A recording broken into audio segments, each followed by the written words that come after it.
Right, here's another one of my reel-to-reel, open-reel audio tape rarities. This is Edgar Allan Poe, read by David Kurlan, and The Raven, The Sleeper, The Bells, The City and the Sea, Annabel Lee.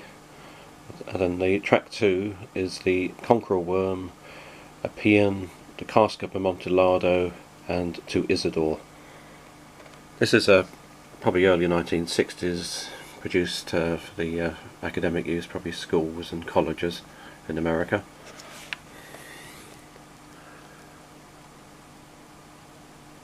There we go, Phonotapes Incorporated of 9th Avenue, New York.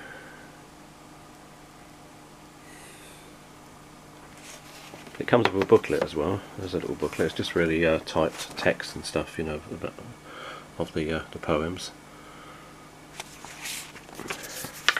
That's a selection of other recordings in the series.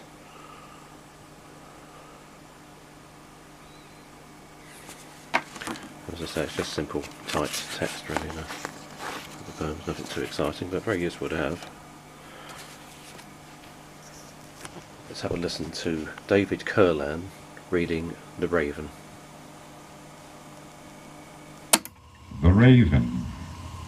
Once upon a midnight dreary, while I pondered, weak and weary, over many a quaint and curious volume of forgotten lore, while I nodded, nearly napping, suddenly there came a tapping, as of someone gently rapping at my chamber door. "'Tis some visitor," I muttered, tapping at my chamber door. Only this, and nothing more. Ah, distinctly I remember it was in the bleak December, and each separate dying ember wrought its ghost upon the floor. Eagerly I wished the morrow.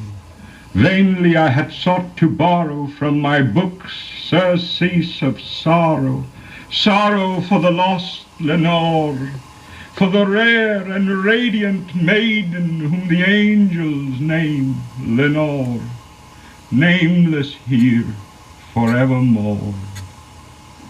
And the silken, sad, uncertain rustling of each purple curtain thrilled me, filled me with fantastic terrors never felt before, so that now, to still the beating of my heart, I stood repeating, "'Tis some visitor entreating entrance at my chamber door.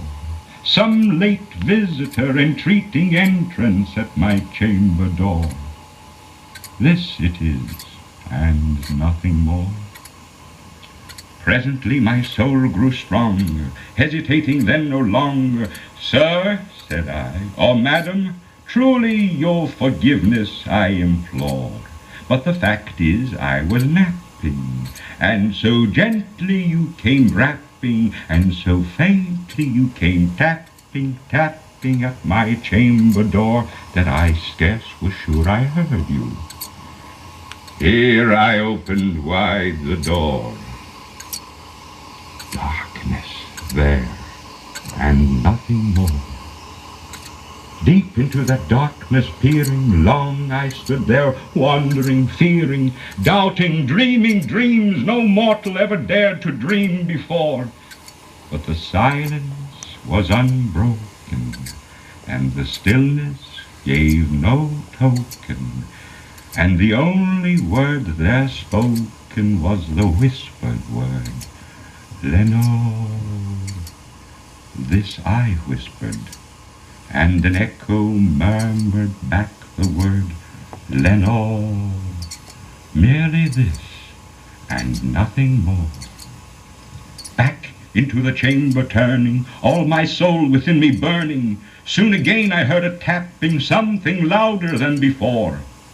"Surely," said I, "surely that is something at my window lattice. Let me see then what thereat is, and this mystery explore. Let my heart be still a moment, and this mystery explore. 'Tis the wind, and nothing more." Open here I flung the shutter, when with many a flirt and flutter in there stepped a stately raven of the saintly days of yore. Not the least obeisance made he, not a minute stopped or stayed he, but with mane of lord or lady perched above my chamber door, perched upon a bust of Pallas, just above my chamber door, perched and sat, and nothing more. Then this ebony bird, beguiling my sad fancy into smiling, by the grave and stern decorum of the countenance it wore, though thy crest be shorn and shaven, thou, I said, art sure no craven, ghastly, grim, and ancient raven, wandering from the nightly shore, tell me what thy lordly name is on the night's Plutonian shore. Quoth the raven, Nevermore. Much I marvelled this ungainly fowl to hear discourse so plainly, though its answer little meaning, little relevancy bore. For we cannot help agreeing that no living human being ever yet was blessed with seeing bird above his chamber door, bird or beast upon the sculptured bust above his chamber door, with such name as Nevermore. But the raven, sitting lonely on that placid bust, spoke only that one word, as if his soul in that one word he did outpour. Nothing farther than he uttered, not a feather then he fluttered, till I scarcely more than muttered, other friends have flown before, on the morrow he will leave me as my hopes have flown before. Then the bird said, Nevermore. Startled at the stillness broken by reply so aptly spoken, doubtless, said I, what it utters is its only stock and store, caught from some unhappy master whom unmerciful disaster followed fast and followed faster, till the songs one burden bore, till the dirges of his hope that melancholy burden bore of nevermore. But the raven, still beguiling all my sad soul into smiling, straight I wheeled a cushioned seat in front of bird and bust and door.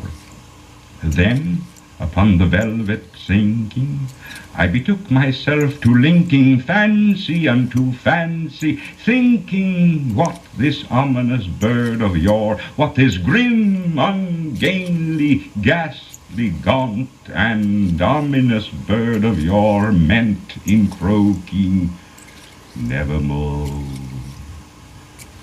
This I sat engaged in guessing, but no syllable expressing to the fowl whose fiery eyes now burned into my bosom's core. This and more I sat divining, with my head at ease reclining on the cushion's velvet lining that the lamplight gloated o'er, but whose velvet violet lining with the lamplight gloating o'er she shall press, nevermore. Then, methought, the air grew denser, perfumed from an unseen censer swung by seraphim, whose footfalls tinkled on the tufted floor. Wretch, I cried, thy God hath lent thee, by these angels he hath sent thee respite, respite and nepenthe from thy memories of Lenore. Quaff, oh quaff this kind nepenthe, and forget this lost Lenore. Quoth the raven, Nevermore. Prophet, said I, thing of evil, prophet still if bird or devil, whether tempter sent or whether tempest tossed thee here ashore, desolate yet all undaunted, on this desert land enchanted, on this home by horror haunted, tell me truly, I implore, is there balm in Gilead? Tell me, I implore. Quoth the raven, nevermore.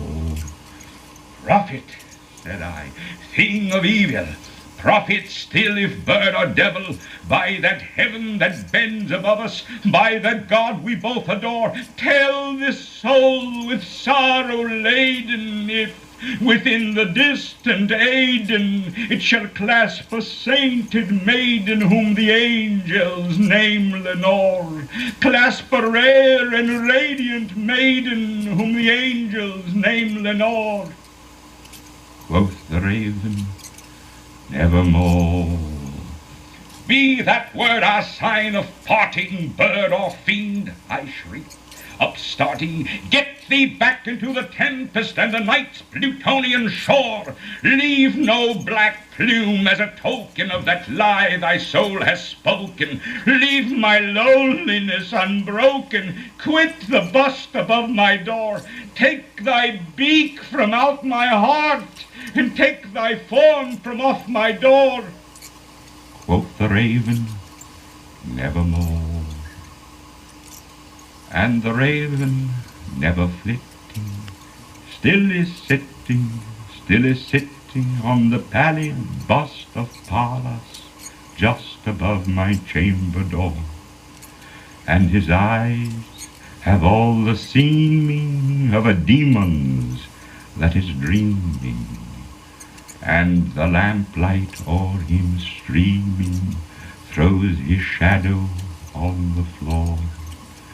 And my soul from out that shadow that lies floating on the floor shall be lifted nevermore.